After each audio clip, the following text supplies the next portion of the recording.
Have you ever thought about starting your own podcast? When we were trying to get this podcast off the ground, we had so many questions. How do we record an episode? Where do we find background music? How do we get our show on Apple Podcasts, Spotify, and all the other places that people like to listen? And where do we find advertisers? The answer to every one of these questions is really simple. Anchor. Anchor is a one-stop shop for recording, hosting, distributing, and monetizing your podcast. And best of all, it's 100% free and 100% ridiculously easy to use. Anchor makes it simple to get up and running. You can upload and schedule your podcasts ahead of time. It publishes to all the major podcast platforms. You can easily check your stats. I could go on, but instead, why don't you go and get started? Go to anchor.fm/start to join the e-commerce minute and a diverse community of podcasters already using Anchor. That's anchor.fm/start. We can't wait to hear your podcast. It's the E-commerce Minute, your daily dose of e-commerce, tech, and retail news with your hosts, Bart Mroz and John Suter. The E-commerce Minute is a production of Sumo Heavy, a digital commerce consulting firm in Brooklyn, New York, and Philadelphia. Find us on the web at sumoheavy.com. It's the E-commerce Minute, episode 247. In today's episode, Google to invest $550 million into Chinese e-commerce giant JD.com.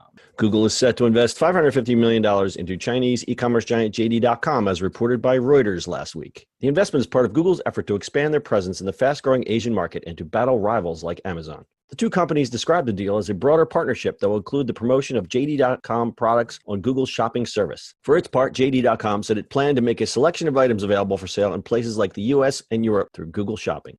The move could assist JD.com to move beyond its China and Southeast Asia base and perhaps giving meaningful presence in the US and European markets. However, the partnership does not include any new initiatives in China, where Google's main services are blocked over its refusal to censor search results in line with local laws. JD.com's investors include Chinese social media powerhouse Tencent Holdings Limited, the arch rival of Chinese e-commerce leader Alibaba Group Holding Limited, and Walmart Incorporated. Given Walmart also has a close relationship with JD, I see the investment as a further tightening of the Google-Walmart alliance, which seems focused on building a third force in e-commerce beyond Amazon and Alibaba, said Atlantic Equities analyst James Cordwell. Google is beginning to make larger investments across the fast-growing Asian market. The last few years have seen a rapid rise in the middle class, as well as the explosion of e-commerce, with giants like Alibaba dominating the playing field. Recent Google investments include Indonesian ride-hailing firm Gojek, and sources have told Reuters that it also may invest in Indian e-commerce upstart Flipkart. Part of the deal, Google will get 27.1 million newly issued JD.com Class A ordinary shares, which will give them less than a 1% ownership of JD.com. Company officials said the deal would marry Google's market reach and strength in analytics with JD.com's expertise in logistics and inventory management. The investment may give Google access to more consumer data, which can be used to boost usage of Google Shopping, said Morningstar analyst Ali Morgarbi. Wow, that's Big. fun. I think there's a lot at play here. I just think it's like Google is looking at it as like, hey, let's become another big player and copy everybody. That's kind of what I was going to say. It's Right. they haven't shunned e-commerce or ignored it. They've had Google Shopping for a while. It's kind of like this thing that it's there, but no one really talks about. When's the last time you bought anything from Google Shopping? I actually used it yesterday because I was working on this article and I tried it out. It's a nice aggregator, but it's nothing pretty to look at. It's very utilitarian and it does what it needs to do. But it's if you want to save a little time, you can use it, and it's a nice filtering. But I think what this is doing is it's showing that Google wants to have a broader impact and reach than just a search page for e-commerce. Yeah, they do. I think they do. Is just like Alibaba in China is so big. I mean, I guess this is just a big entrance into the Chinese market, the Asian market, to play against everybody else. So what I've read is that the Whole Foods acquisition by Amazon was kind of a wake-up call to everybody in e-commerce, including Google, because now all of a sudden it's like Amazon is like taking over these giant spaces and Google's kind of sitting on the sidelines. They're also worried about how big Amazon is getting in terms of, if Amazon starts moving into advertising, a lot of the retailers that were on Google are suddenly going to just go with Amazon. So Amazon is already in advertising. You can advertise inside of Amazon already. So it will push through that. Yeah, that's what I'm saying. And they're fearing that it's going to get bigger. And what's Google's biggest moneymaker? It's the advertising. Yeah, that's all they make their money on. So the other scenario is that because you can't access Google in China because of their strict laws, and Google won't back down.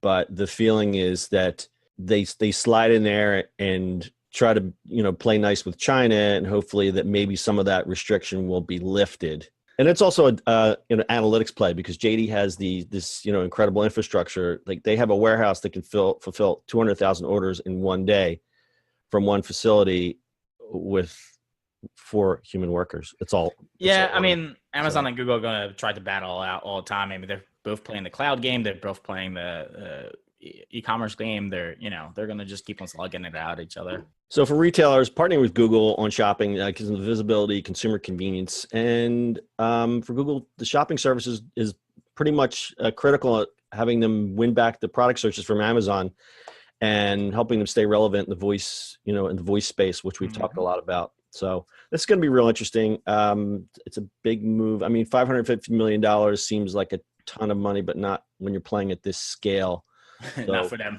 Yeah, I mean, $550 million got them less than 1% of a share of JD. So, yeah. But yeah, it's a foot in the door, and we'll see if that door opens up, and we'll see what happens with Google. Got anything else, Bart? No, that's it. All right, that's your e-commerce minute for today. We'll see you on the internet tomorrow. That's it for today's show. If you like the show, do us a favor and subscribe, or leave us a review on iTunes. And don't forget, you can now listen to the e-commerce minute on your Amazon device. Just add e-commerce minute to your flash briefing. And finally, if you have a comment or suggestion, or just want to say hi, find us on social media @Sumo Heavy.